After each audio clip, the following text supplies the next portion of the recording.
Hey everybody, welcome back to Watching Watchmen. Today we're talking about season number 1, episode number 8.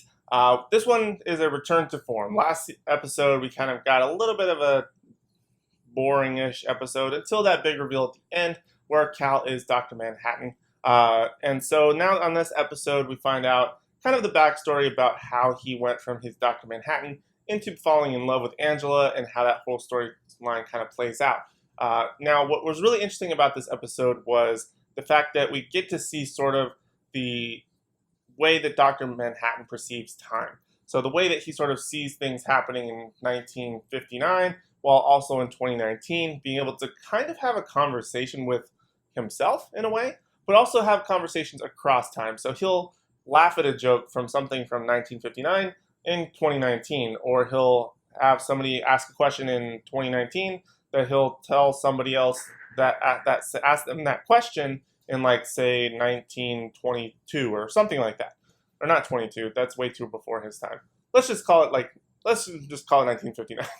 Regardless, what we find out in this episode is that Dr. Manhattan had created this sort of utopia on a moon of Jupiter called Europa.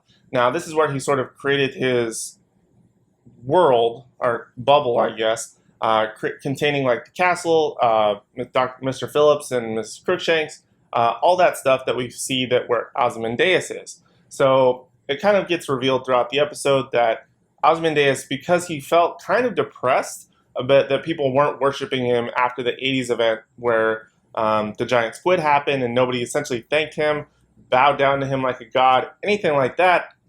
Dr. Manhattan is like, do you want something like that where people worship you?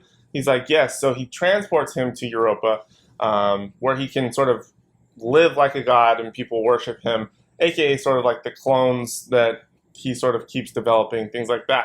So that storyline's definitely kind of interesting. At least we find out how Ozymandias got transported to where he is, or exactly what it even means where he is. Now, what's interesting is why he's trying to escape now. Maybe he just got tired of all of it and just sort of the monotony and just the boringness of these people. He can't really create and do the wild stuff he would be able to do on Earth. Not 100% sure where that's going, but hopefully we find that out down the line. Now, the majority of the episode does focus on Dr. Manhattan and Angela, so we kind of get the back and forth between how they met back in Saigon or Korea or Vietnam, where they met, and how that sort of translates to where they are today. So they go through a bunch of different things. He tells her, oh, you're going to fall in love with me this time. We're going to sort of have this argument at this time, which all obviously comes to fruition, even though she tries to stop it, which sort of leads to the finale, or not the finale, but the end of the episode, where she does try to save him, but it just doesn't work out because he knows there's really nothing that they can do to save him from the 7th Cavalry, who are coming after him to essentially capture him, to absorb, not necessarily absorb, but to obtain his powers in some way with some sort of machine gateway thing, as we saw in the last episode. So how that whole thing's going to play out will be interesting, but he perceives time in such an interesting way that he already knows what's going to happen. He does sort of have to play into it, which kind of sucks and gives you that idea of, do we really have free wills type of thing. His character brings that topic up a lot, which is difficult to tell. I mean, obviously we're just human. But that's way bigger conversation than these YouTube videos. My main point is Cal, being Dr. Manhattan, is super awesome. Let's just go ahead and put it down to the basics.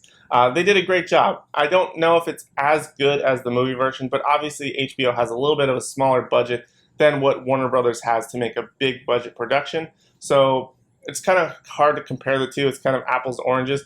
But his version of Dr. Manhattan, I did like a lot. Had a lot going for it.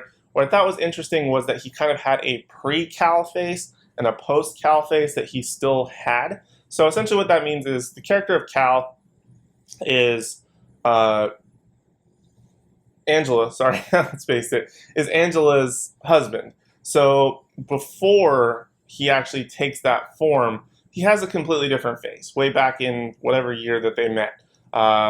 Post 80s, something like, they must have met around 2009 because it's taking place in 2019, something like that. So he has a different face then. Now, after Angela wakes him up and takes the thing out of his head, which I'm going to come back to in a few minutes, then he sort of keeps his Cal face, which is I apologize for the actor's name. He's in Black Panther. He's Black, whatever his face is, Black Manta in Aquaman. It's like Yaha something.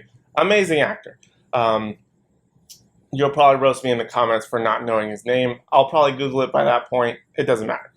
But he does a great job, and how he sort of plays Dr. Manhattan is very much in character with what I would imagine the character of Dr. Manhattan is. Very much like the movie, but very much his own at the same time.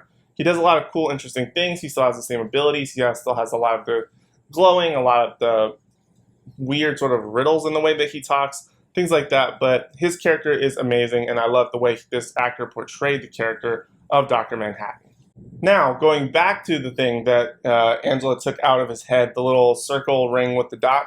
So essentially what that is he got that, Dr. Manhattan got that from Adrian, aka Ozymandias, before he teleported him to Europa in order to help suppress his frontal cortex in a way that he would forget who he was, in a way that he can live a normal life. So that was pretty interesting, although he does mention that there is a possibility that in a fight or flight sort of situation, or like great terror or trauma, something like that, that his powers could manifest again. Which actually, we find out, did happen on the night, I think they call it the White Night, or something like that, where the 7th Cavalry first attacked all of the police officers, and Angela got attacked, and essentially most of them were killed, but she lived mainly with the help of Cal, aka John, aka Dr. Manhattan. So how that whole thing interweaves is actually really compelling, because a lot of different things come into play. Also, that topic comes up when she's having a conversation with him, while he's also having a conversation with her grandfather at a different time, and how that sort of brings up the topic of the sheriff or the police chief, played by Don Johnson, which leads him to sort of investigate him and lead to possibly killing. So it's all sort of interconnected and interwoven into this complex story, which is really awesome. And it compels me every single time when they start pulling on these little threads that just start to bring everything closer and closer together. It just makes it that much more fun to watch. But yeah, overall, I would say this was a great episode, watching Dr. Manhattan and Angela's relationship throughout time, its struggles, its ups, its downs, the way that they try to hide him in a way. All of it's really interesting stuff, because you could tell that they love each other, but at the same time, he doesn't know that he loves her until the present day, which is current, but he also already knew about that. It's a bunch of weird stuff, but it's really interesting. And there's this big 7th Cavalry battle towards the end, which is really cool. I felt like they did really good action stunts there. It wasn't like the longest action sequence or the most complex, but a lot of it was pretty cool.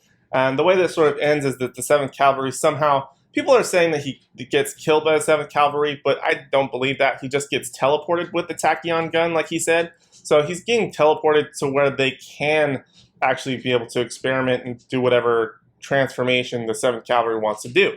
So they're going to get to that in the finale. My only thing is that I was really hoping that Looking Glass would show up in this episode to help stop the 7th Cavalry trying to capture Dr. Manhattan.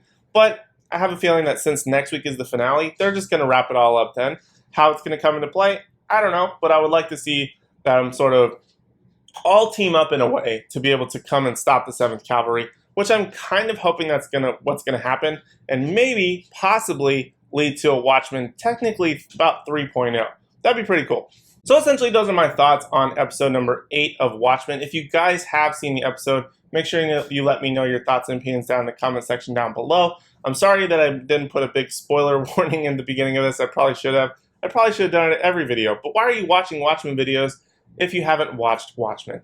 That's really all I have for now. I'm tired of talking. If you guys want to make sure you're subscribed, I've just posted a couple of trailer videos, trailer reviews about Ghostbusters Afterlife and Wonder Woman 1984. But other than that, those are all my thoughts that I have right now. If you guys also, I keep saying I'm done, but I'm not done.